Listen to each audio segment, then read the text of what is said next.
Good morning বন্ধুরা, আমি Sanchita. Welcome back to my channel. আমি আবার চলে এসেছি তোমাদের সামনে আরেকটি নতুন ভিডিও নিয়ে। আশা করছি তোমরা সবাই ভালো আছো, সুস্থ আছো, সাবধানে আছো এবং আমার এই ভিডিওটা সঙ্গে তোমরা শেষ পর্যন্ত থাকবে এবং আমার পুরো ভিডিওটা তোমরা দেখবে। তোমাদের জন্য রইল আমার অনেক অনেক ভালোবাসা। তো চলো, আজ শুক্রবার আর এখন সময় হচ্ছে 7টা। আমি উঠেছি একটু দেরি করেই, কারণ রাত্রিবেলা ওষুধ খেয়ে শুয়েছিলাম, কাশির সিরাপ। গলাটা যেন তো এখনও ভালো করে সারছে না, খালি কাশি পাচ্ছে। এত ওষুধ খাচ্ছি তবুও কিন্তু কাশিটা ভালো করে সারছে না। তো ওষুধ খেয়ে শুয়েছিলাম বলে একটু ঘুমিয়েই পড়েছি, আর তাড়াতাড়ি করে উঠে তারপরে শুরু করলাম আজ ভিডিওটা। আর তোমাদের অনেক অনেক ভালোবাসার সঙ্গে নিয়ে আজকে শুরু করছি আমার ভিডিও। আমি চাই যে তোমরা সবাই আমার সঙ্গে থাকো এবং ভিডিওটি সম্পূর্ণ দেখো। যদি আমার এই ডেইলি ব্লগটা তোমাদের ভালো লাগে তাহলে অবশ্যই একটা লাইক, সাবস্ক্রাইব ও কমেন্ট করতে ভুলো না। কিন্তু নতুন বন্ধুদেরও বলছি, যদি ভালো লাগে তাহলে অবশ্যই একটা লাইক, কমেন্ট ও সাবস্ক্রাইব করে দিও। আজ এখন আমি রান্নাঘরে চলে এসেছি। সব ঘরের মোটামুটি কাজ করেছি, শুধু ঘরের বিছানাটা তোলা হয়নি। তা ঘর তোর মোছা তো সব হয়েই গেছে। আর মেয়ে বলল, মা আমি কলেজ যাব, তাই জন্য আমাকে তাড়াতাড়ি করে রান্না করতে হচ্ছে।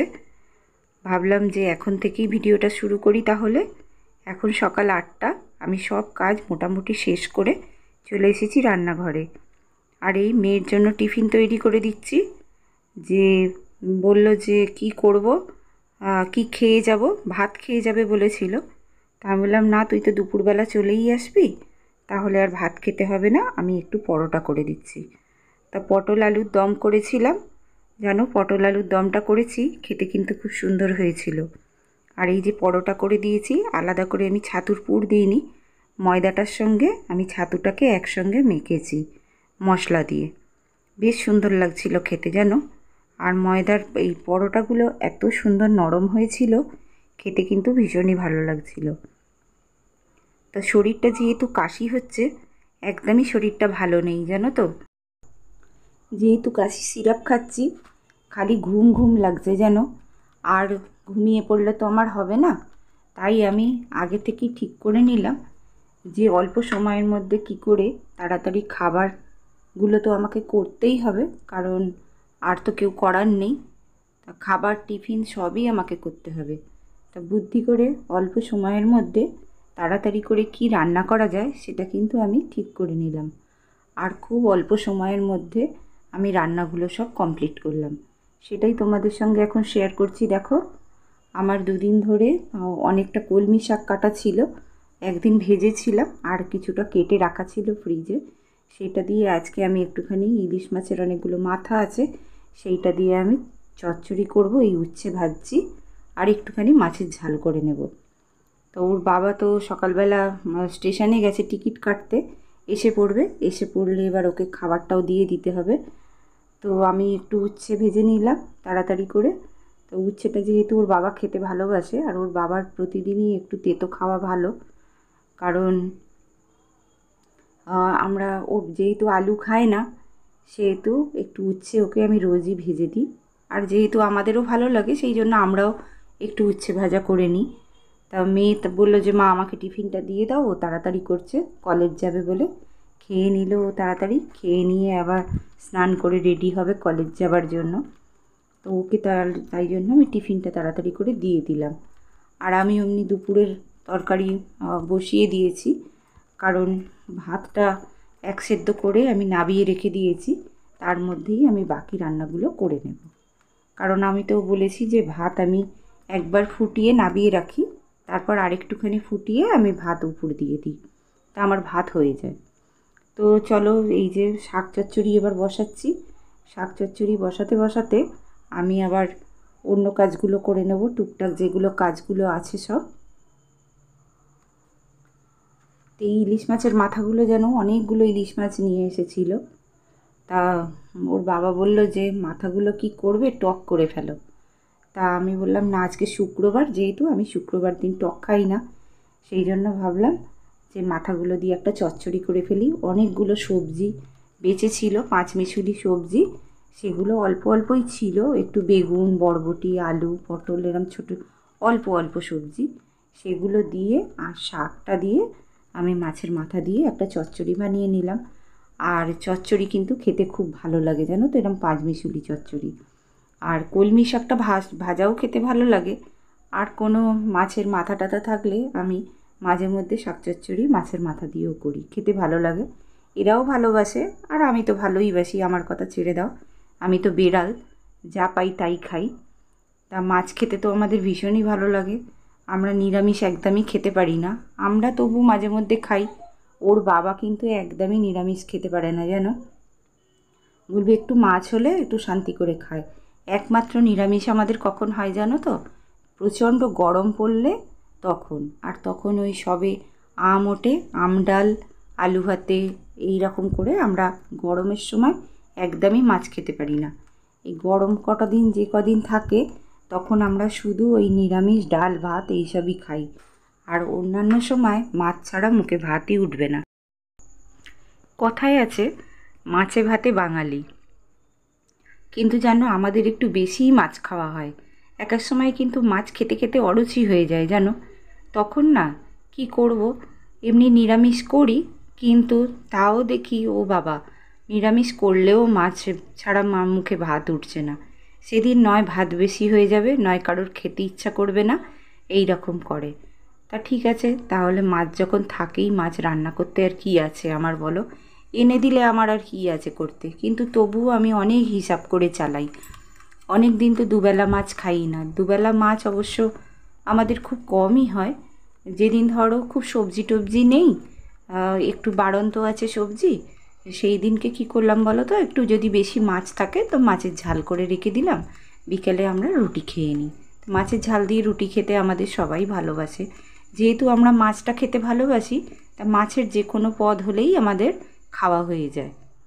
তো এই যে পাবদা মাছ এনেছিল ওর বাবা, পাবদা মাছ আমি একটুখানি ঝাল করে নিলাম, এই কটাই বেঁচে ছিল পাবদা মাছ, তা সেই কটা ঝাল করে নিলাম। আর আমি তো আগেই তোমাদের বলেছি যে পাবদা মাছ বলে না, যে কোনো মাছের ঝাল খেতেই ওর বাবা ভালোবাসে।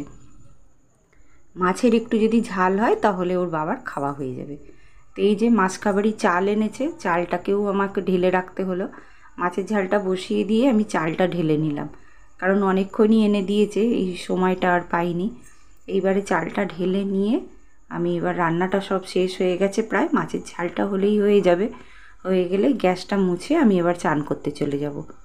চানটা করে নিয়ে তারপরে আবার ঘরটা পরিষ্কার করার আছে, কারণ ওই বিছানাটা তোলা হয়নি, বাইরেটা পরিষ্কার করা হয়ে গেছে। আমি ওটা সকালবেলা উঠেই করে নিয়েছি, কারণ সকালবেলাই আমি কি করি বলো তো, পুরো ঠাকুর তো আমার জানো বিছানার পাশেই আছে, আমি ঠাকুরটা প্রণাম করে উঠেই, ওরা উঠে গেলে আমি ঠাকুরটা প্রণাম করে তারপরে উঠি। আমার যে আরাধ্যা দেবী আছে তাকে প্রণাম করি, তাকে জানাই, তার কাছে প্রেয়ার করি, করে তারপরে আমি বিছানা ছেড়ে উঠে আসি।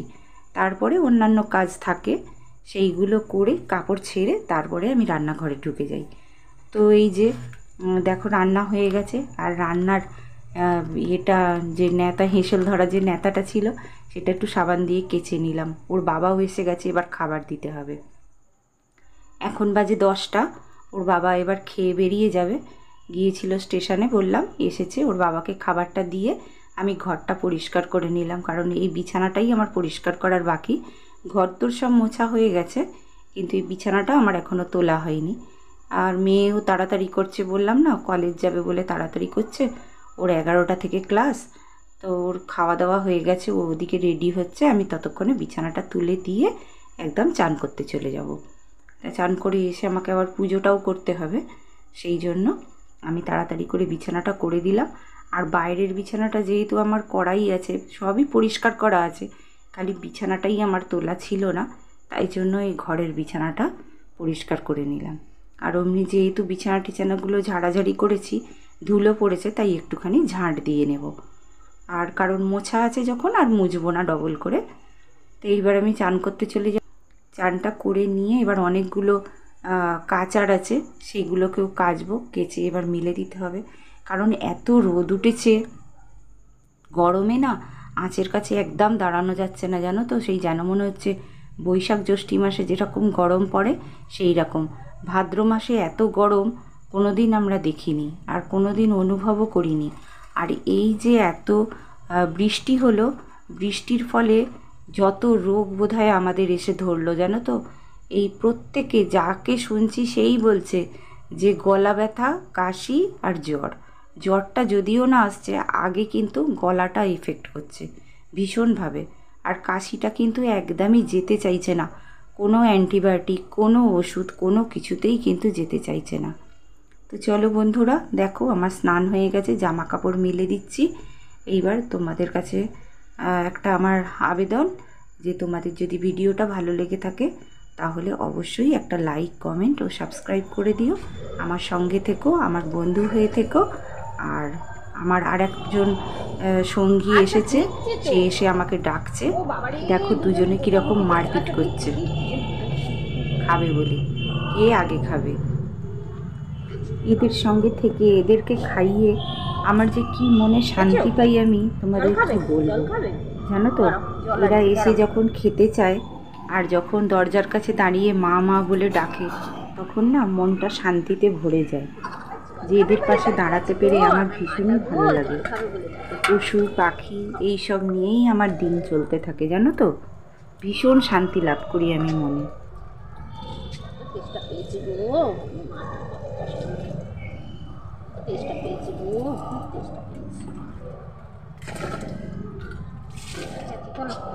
চলো, খেয়েছো তো? খেয়েছো তো? খেয়েছো তো? যাও যাও, এবার যাও যাও যাও মা, যাও যাও যাও যাও। আরো আদর করবো, আরো আদর করবো। আরো আদর খাবে গো, আমার মাটা আরো আদর খাবে গো, আমার মাটা আরো আদর খাবে গো, মাটা আদর খাবে গো, আরো আদর খাবে, আরো আদর খাবে। মা মা মাটা গো, মাটা গো, যাও যাও মা, যাও যাও যাও যাও। খেয়েছো খেয়েছো, আদর খেয়েছো তো? খেয়েছো তো? খেয়েছো তো? খেয়েছো তো? আচ্ছা আচ্ছা আচ্ছা আচ্ছা আচ্ছা। খুব কষ্ট মা, খুব কষ্ট। ঠাকুরকে ডাকো মা, ঠাকুরকে ডাকো, ঠাকুরকে ডাকো, গোবিন্দকে ডাকো, যেন তোমার এই জন্ম থেকে মুক্তি হয়। হ্যাঁ, গোবিন্দকে ডাকো, গোবিন্দকে ডাকো মা, গোবিন্দকে। এসো এসো এসো মা, এসো এসো এসো, তোমায় পাবো, গোবিন্দ তোমায় পাবো। আজ এই পর্যন্তই। ততক্ষণ তোমরা সবাই ভালো থেকো, সুস্থ থেকো, সাবধানে থেকো। আর আমার ভিডিওটা ভালো লাগলে অবশ্যই একটা লাইক, কমেন্ট ও সাবস্ক্রাইব করে দিও। তো দেখা হচ্ছে পরের ভিডিওয়, আবার একটা নতুন ভিডিও নিয়ে আসছি। ততক্ষণ টাটা।